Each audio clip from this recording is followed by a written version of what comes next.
right, so I have Bailey, Brandon, Rylan, Bryce, Carson, Corby, Erika,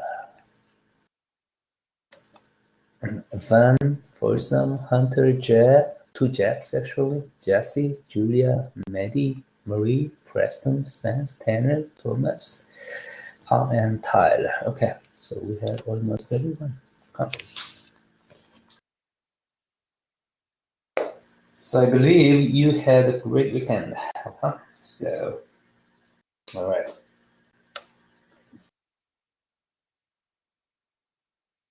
So in the last week on Friday, we have Team Chester's presentations. So today we will have the rest 4 teams presentations.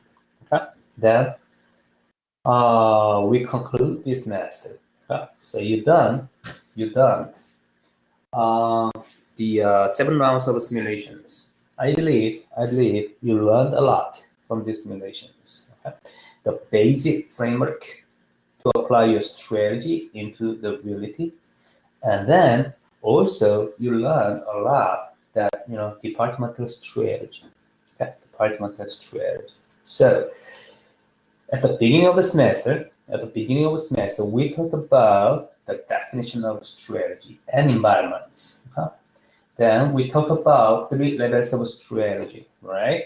Okay. Departmental, business, and corporation level. Okay. 3 levels of strategy. Okay.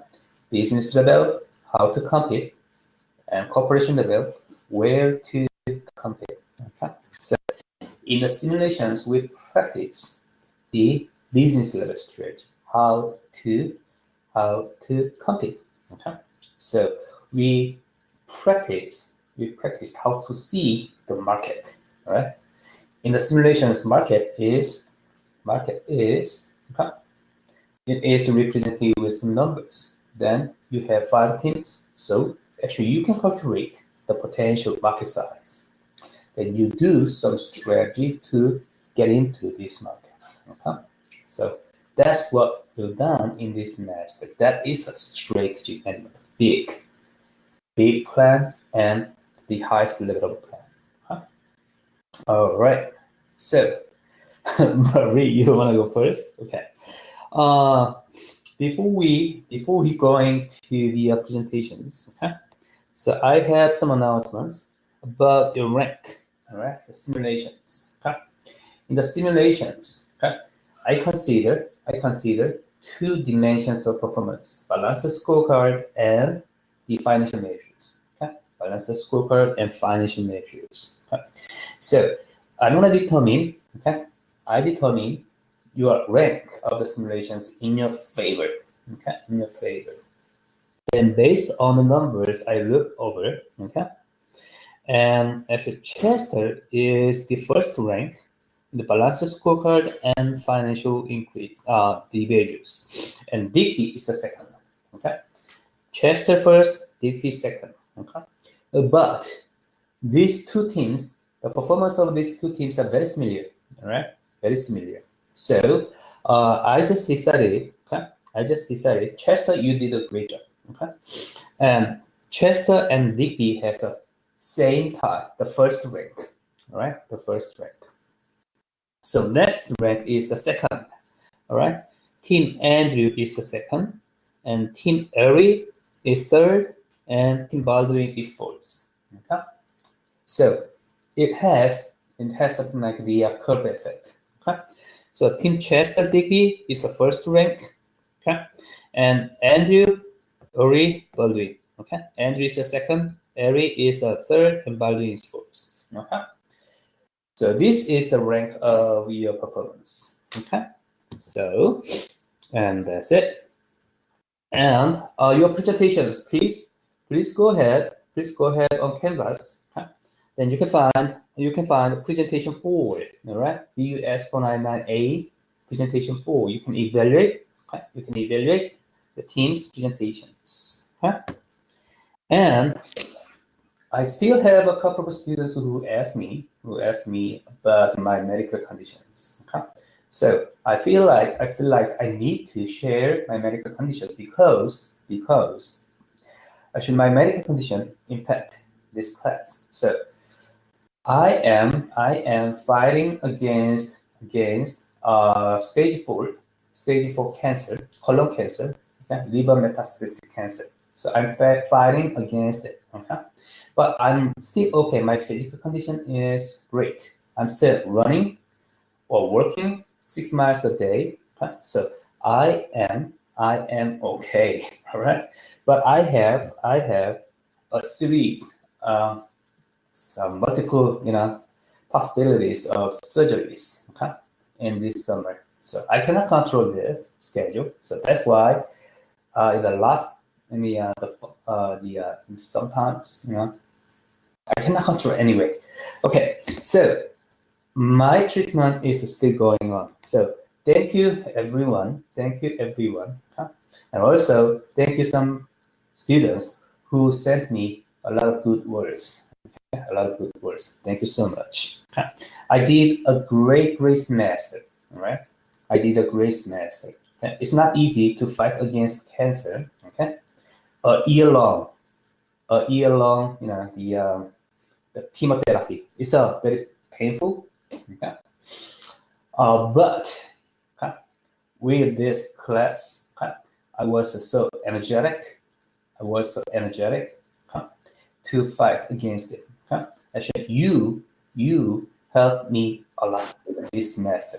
Okay, you helped me a lot. I really enjoy this class. Okay, I really enjoy this class. I did my best. Okay, to help you for your future, career. Okay, in this class. All right, that's it. Any question, comments before starting our presentations? All right, so you are ready to start presentations? Please say yes.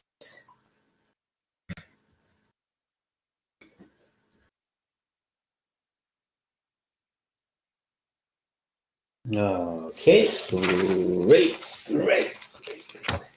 So Marie, what is your team? Team Andrew? Yes. Okay, Team Andrew, wanna go first? So Team Andrew, please go ahead. Who will be the presenter?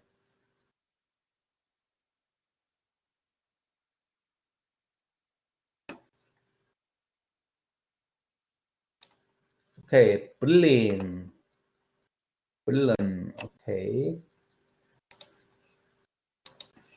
So brilliant, you are the presenter. Please start your presentations as soon as you are ready.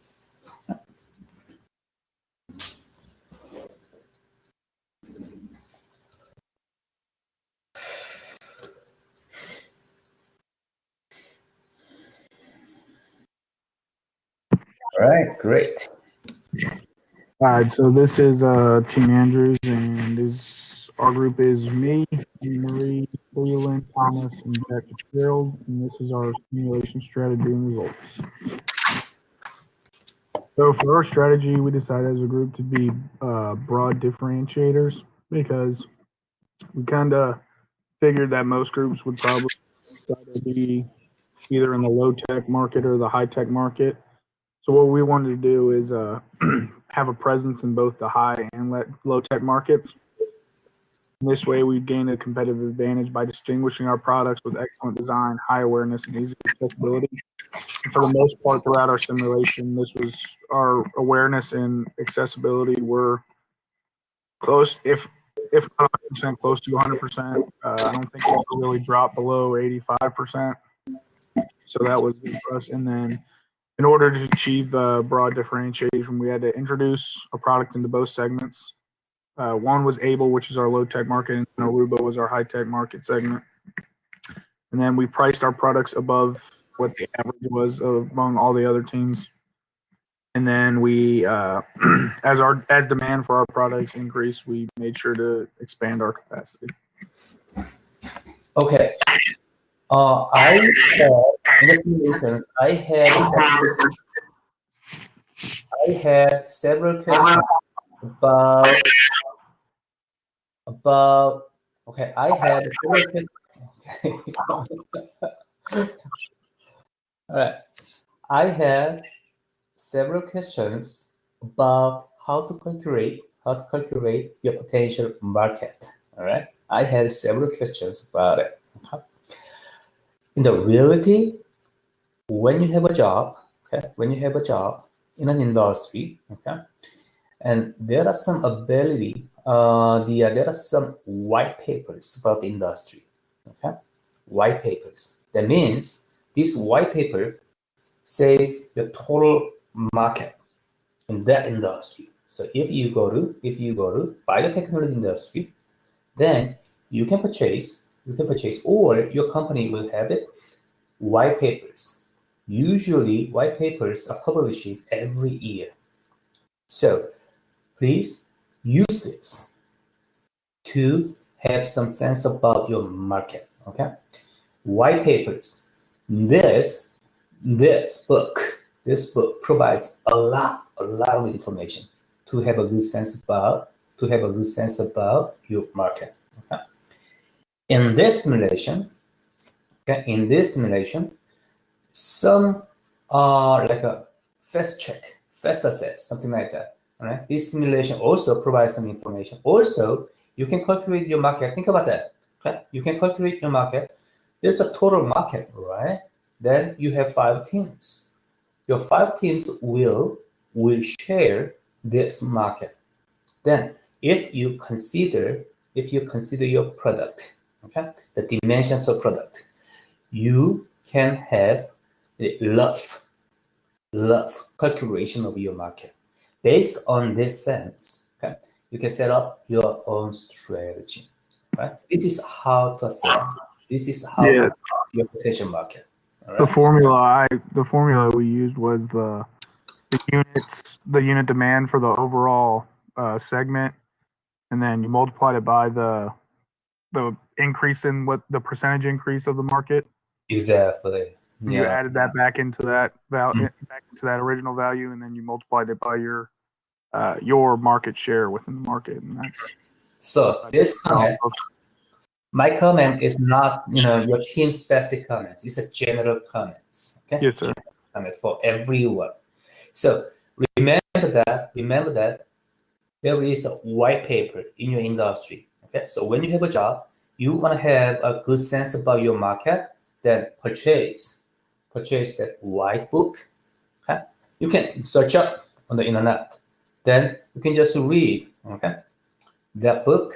Then you will have great sense of your market. Okay, so this is the difference between the reality and the simulations.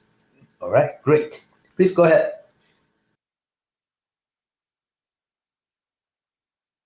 Yeah, so round one, we introduced one product named Able. I think we ended up being near to last place because of our negative profit and our negative, each return was also negative as well. Our product Able did not do well this round here. Round two was much better. So, when you turn it onto round two. So round two, we introduced a second product named Aruba. Our profit, we were no longer in red, so our profit was down to 2 millions, and each of our returns also were positive, with our return on equity flying up to 14%, 14.25%.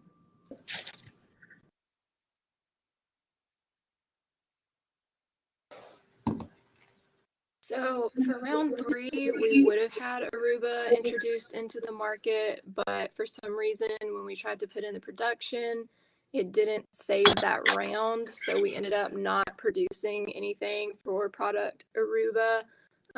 So that didn't really help us out that round, which also caused profits to go back down, but we were still in the black. We weren't negative like we were in the first round.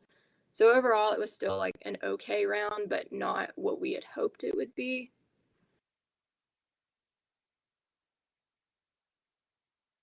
And then round four was a lot better. Aruba was finally produced, And we, like Jack said, we used it to tap into the high-tech market, while Able was directed at the low-end market, because most of the teams we found were targeting the low-tech market. And while Able was already doing well in that, so we didn't want to mess it up, but we wanted to try to tap into that market that wasn't really being utilized at this point. So our profits went way up to almost 5 million. And then our cumulative profit and all of our other data was up too. So this is where the rounds, we started to see very high profits. So our profits doubled from rounds 4 to 5 to a little over 10 million, and our cumulative profit was a little bit over 20 million. Our ROS went to 9.5%, and our ROA went to 35.3%. Our leverage kind of stayed relatively the same at 1.3, and then our ROE went to 33.2%.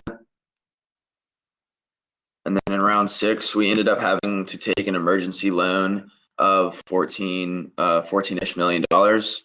And even though that happened, our profits still rose by around 3 million, and our cumulative profit rose by a significant amount of roughly 13 million.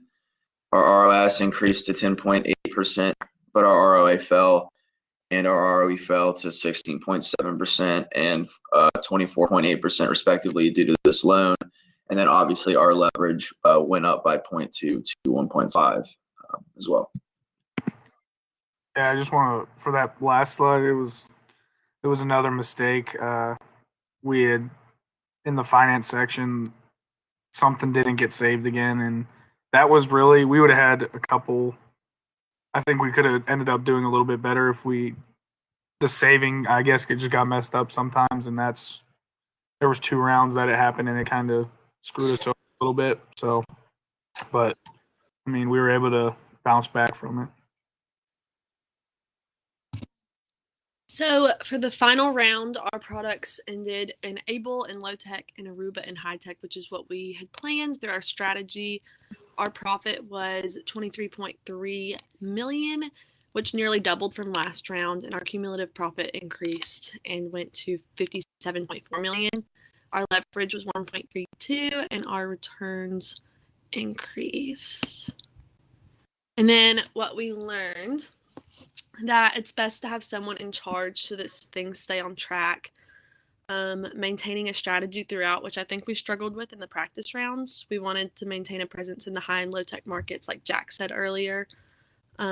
Waiting for one product to get off the ground before recklessly adding more. And the simulation was just hard. So taking time to learn the ins and outs was so important rather than just going for it this time. All right. Okay. All right. Great. All right. Any question, comment?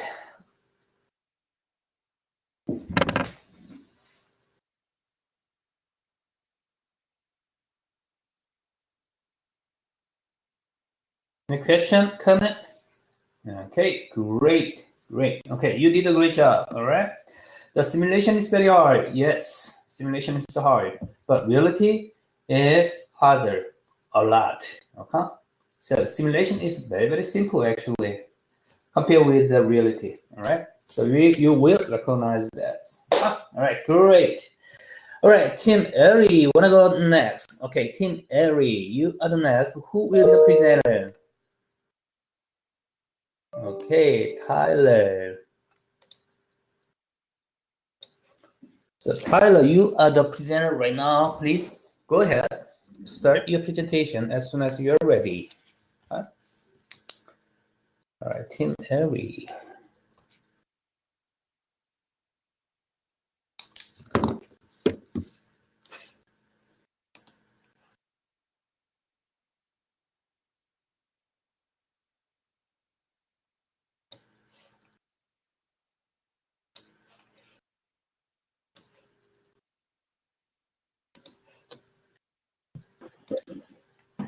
Okay, this is our final presentation for Team Airy. Please go ahead. right. So overall, just some general results. We started out very well in the first few rounds. I think we were actually in first place for the first rounds 1 to 3.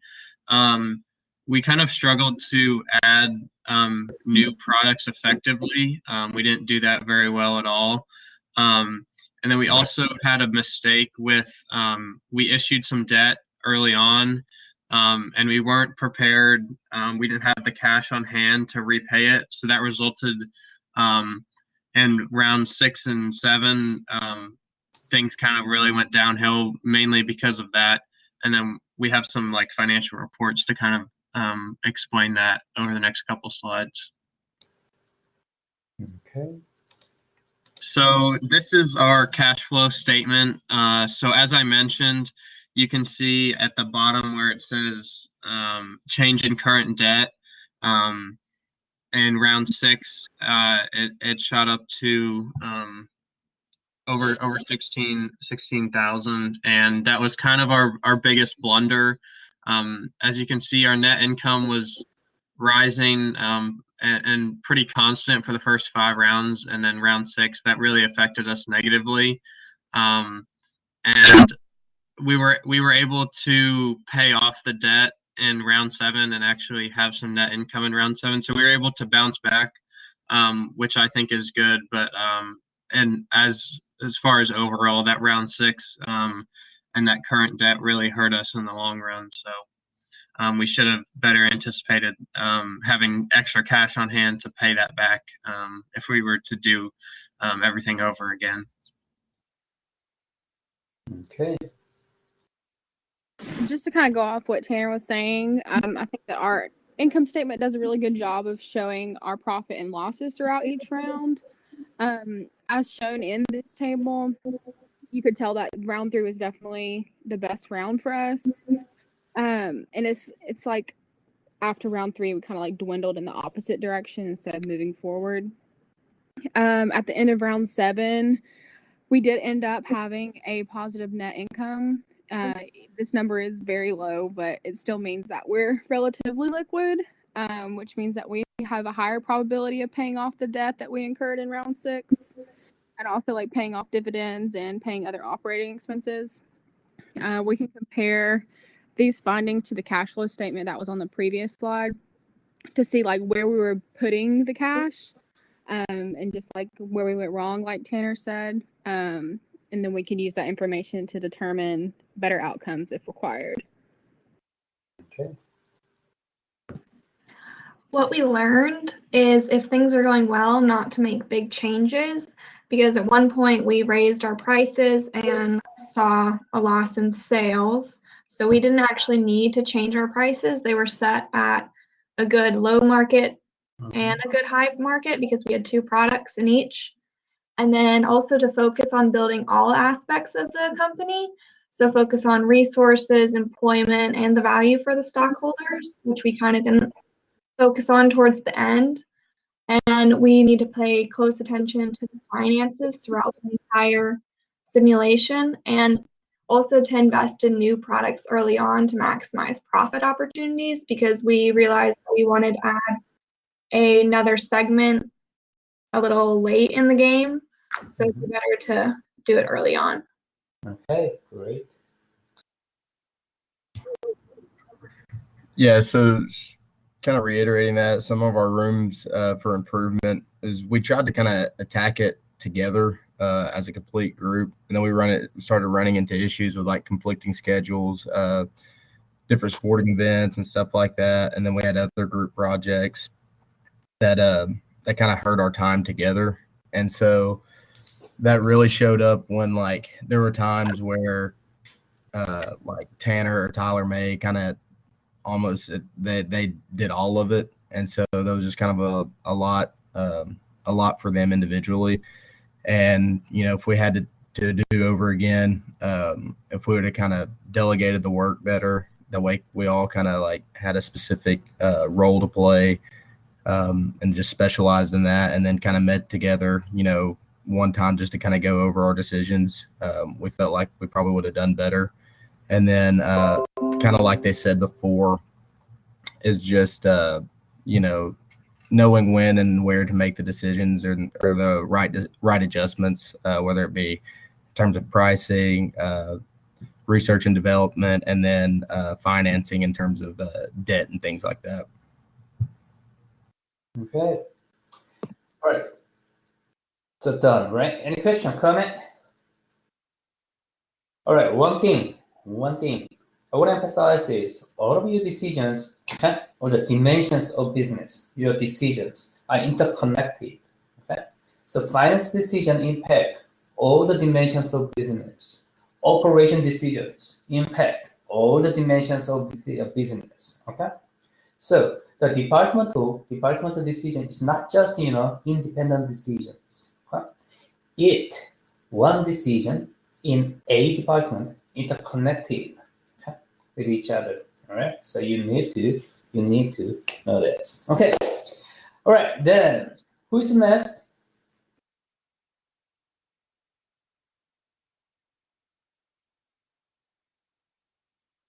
So Team Digby and Baldwin. Who will be the next?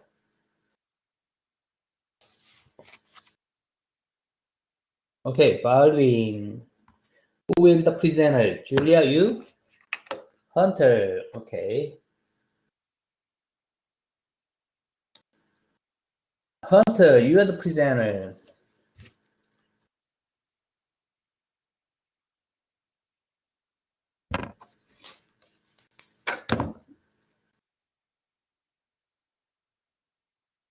Then the last thing is Digby.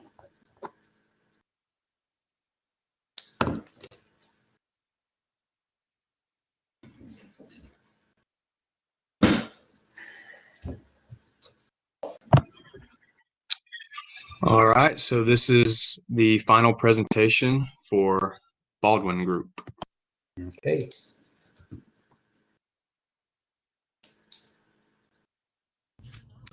So we decided to keep our same focus strategy from the practice rounds because it worked in the practice rounds. And we just focused on narrow product lines all throughout. We just had 2 different products and just really focused on our buyer segments. And then the advantage we gained is through dedicating itself to its only special segments. And we kept an eye on internal operations as well as market preferences to the best we could.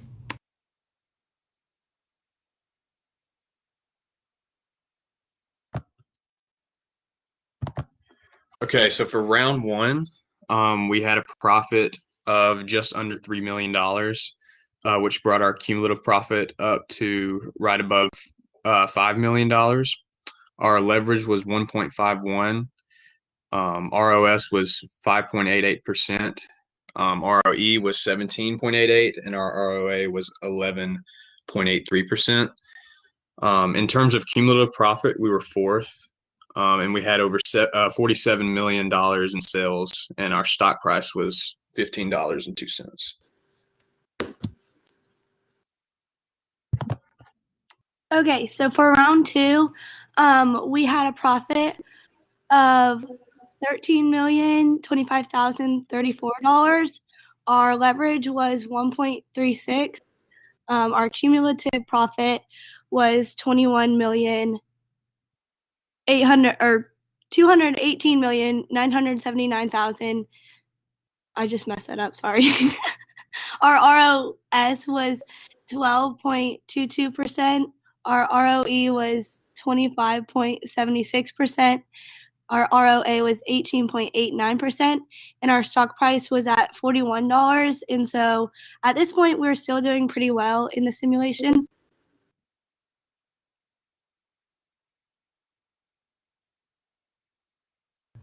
So round 3, we were still holding on pretty strong. We had a profit for $6 million and cumulative profit for $16 million. Our leverage was 1.21, and our return on stock sales was 13.11%. Return on investment was 18.85, and our ROA was 15.54, and our stock price was $27.97. So still looking pretty good. And round 4, it started kind of dropping off a little bit, but we were still holding on. Pretty much the profit and cumulative profit kept kind of gradually rising. Our stock price got higher, our leverage went down a little bit, but not much, and that's okay. And our return on sales, investments, all that kind of stayed the same as well.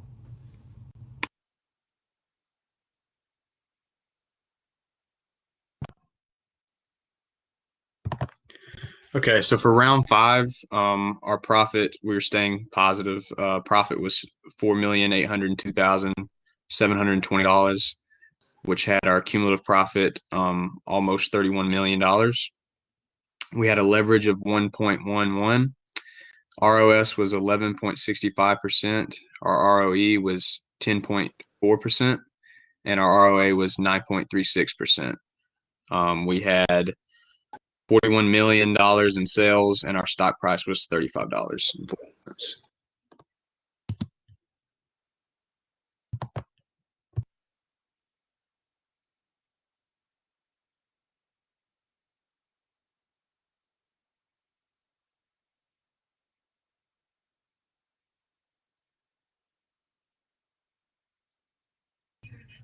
Round 6 is where it kind of obviously went bad. We kind of got into the negatives, and our cumulative profit went down. Our leverage was kind of the same though, and our sales were 16 million. But then everything else went down drastically. This is where we tried to add a second product, and it obviously did not work well for us. Our stock price went down drastically, and we tried to turn around in round 7, but didn't really work.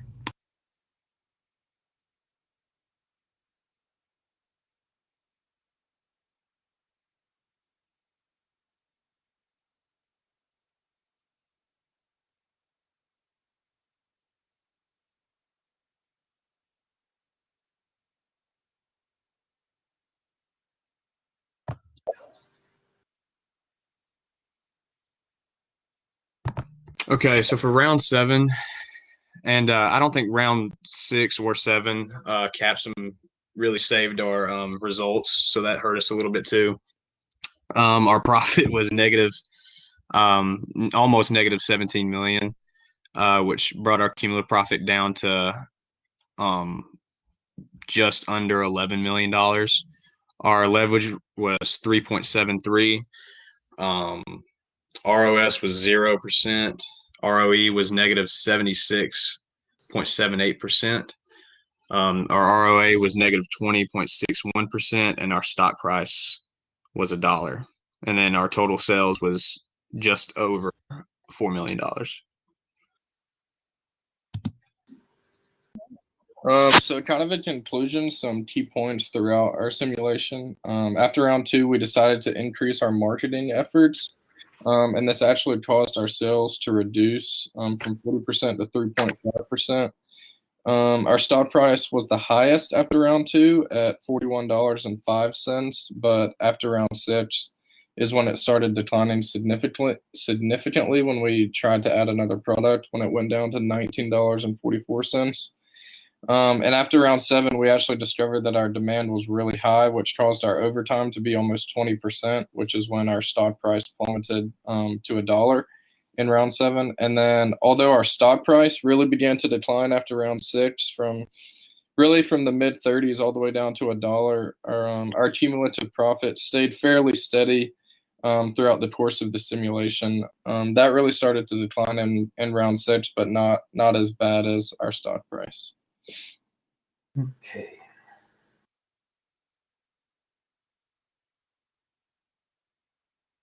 And that's it, Dr. Karen. Oh, that's it? Okay. Any question, comment? All right. So when you present the time series data, okay? So we have 7 rounds. So if you just present the numbers again and again, it's not easy to follow up. So in this case, you can use the graph. Okay? So you can visualize okay, the fluctuations. Then it will be much easier to understand. Okay? So just one tip. Okay? All right, the last team, Team Digby. All right, who will be the presenter, Team Digby? Erica. Okay, so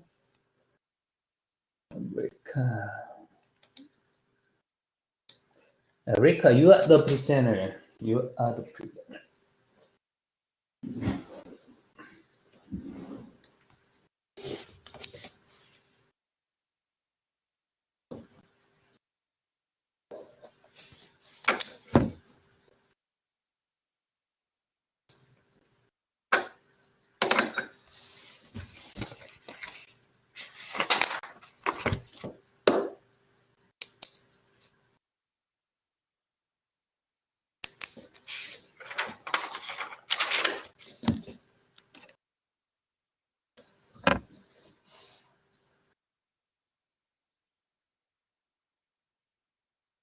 So this is our last round and like the total simulation report that we have. Okay. So for the R&D, we kept tracking the perceptual map, like you can see on the right, because it kept going down and to the right for each round. So we just kept moving our products and trying to keep the product age low, because the higher the product age went, the less people would want it.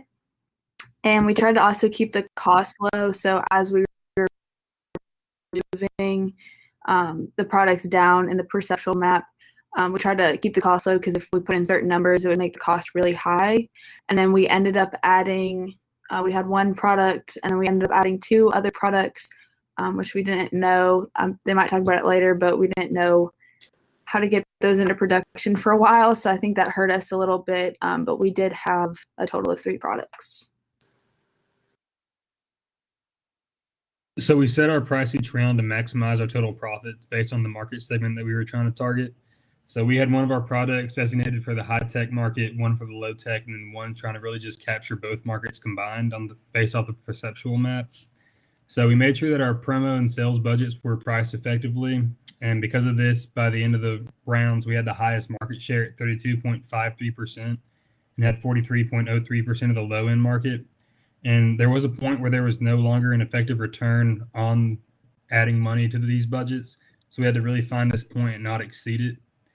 And back to what Erica said about our producing those 2 products that we didn't really struggle with at first. So in rounds 4 through 7, we set our price according to our first shift capacity and realized that we needed to buy capacity for our 2 new products. So we ended up doing that and then maximize these products by producing them based off what double the first shift capacity was in our inventory, so we didn't have any carryover from year to year. And then due to our pricing and promo budget, we had very high total sales, but our issue came with also having the highest variable costs, so we couldn't fully capitalize on this strength. And then over time, our 2 added products brought in more revenue than the previous rounds, so this is what we were hoping for with our long-term strategy. And we kept our AR and AP lag days constant throughout the simulation.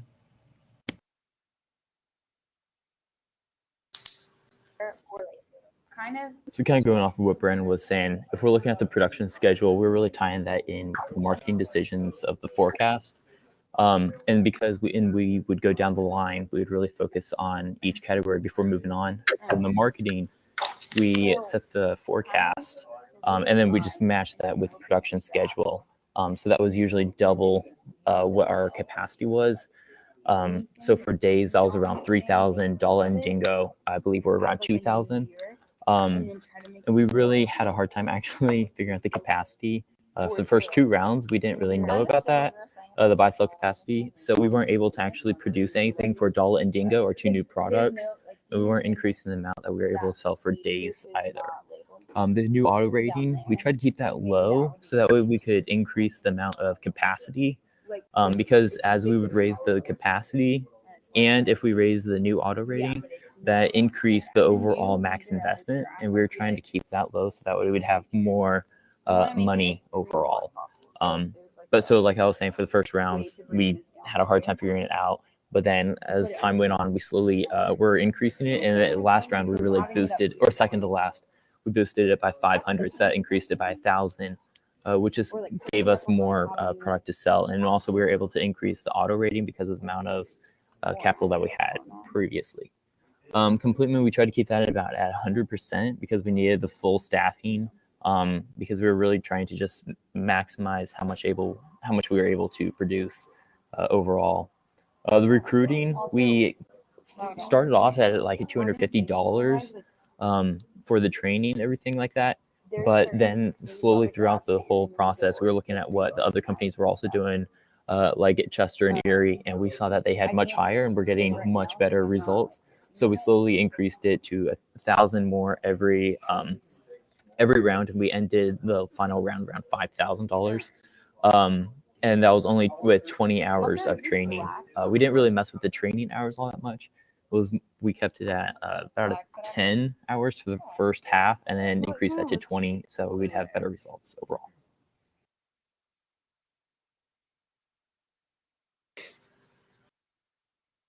Okay, so for the finance section, we kind of had it split up into two different approaches. So really through rounds, with the first 3 rounds, we were really only altering the dividend price and the stock prices, or the stocks issued, sorry. And so with our dividend price at that time, it was $3 in round 1, $2 in round 2, and then I believe $1.50 in round 3. And then for round 4 through 7, we started issuing bonds and taking out a little bit of short-term debt, because we were having a lot of trouble with profit and really kind of maintaining a steady stream of revenue and kind of, getting a good margin there. Sorry, I lost my place a little bit. Yeah, so during that time, we started issuing stocks and bonds, and then during round 6, we reintroduced our dividends, and that's when we really started seeing a big significant jump in the performance of all 3 of our products. And then we also slowly phased out the short-term debt over time, so we were able to kind of get out from under that.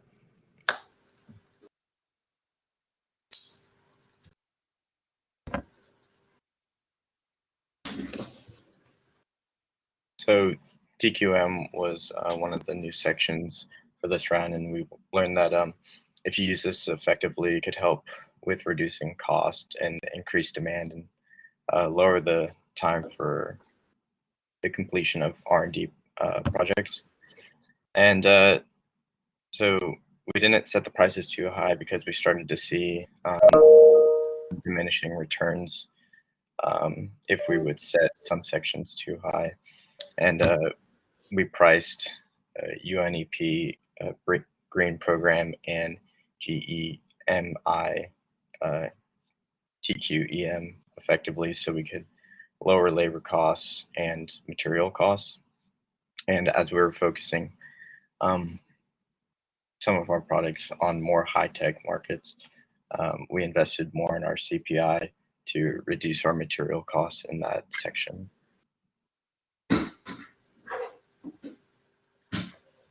And in conclusion, for this practice round, we determined that to be successful, that we needed to focus more on long-term decisions and not really worry about if profits were going down. Like in that moment when we were implementing new products, we just stayed the course, and in the long run, it helped us. And if there was another round, we would have to deal with our growing emergency loan that we had. And we learned how to work best together by knowing each other's skills and listen to various ideas. So we just kind of took what we knew and kind of pinpointed each section so we could come up with the best outcome.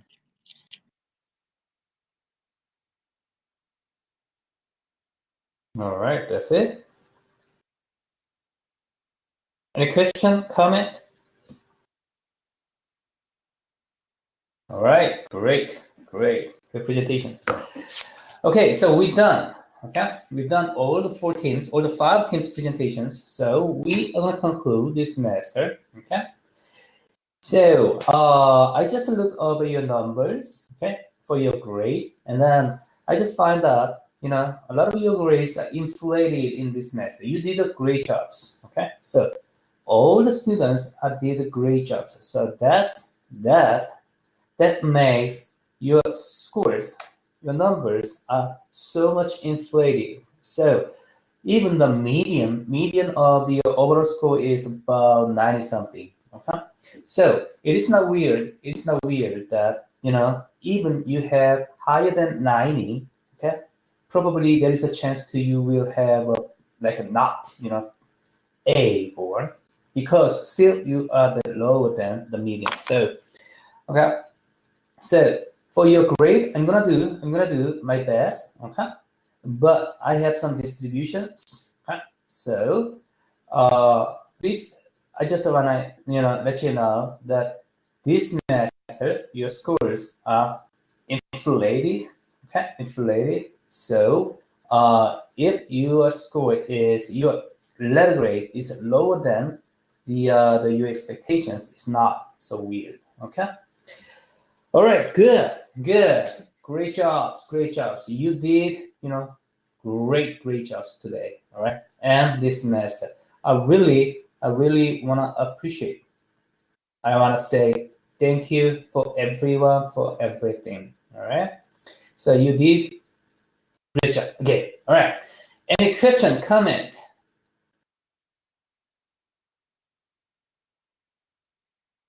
All right, then you are free to go. Enjoy your summer break and your future job.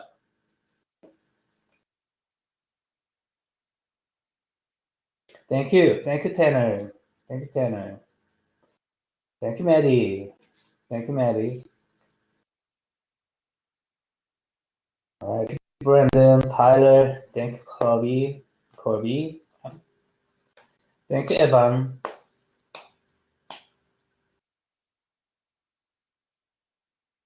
All right, thank you, Preston. Thank you, Erica. All right, thank you, Jack.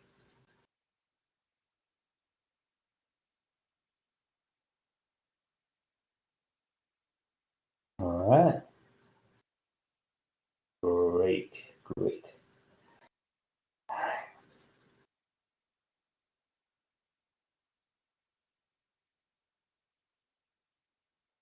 Thank you for some. Yeah, thank you.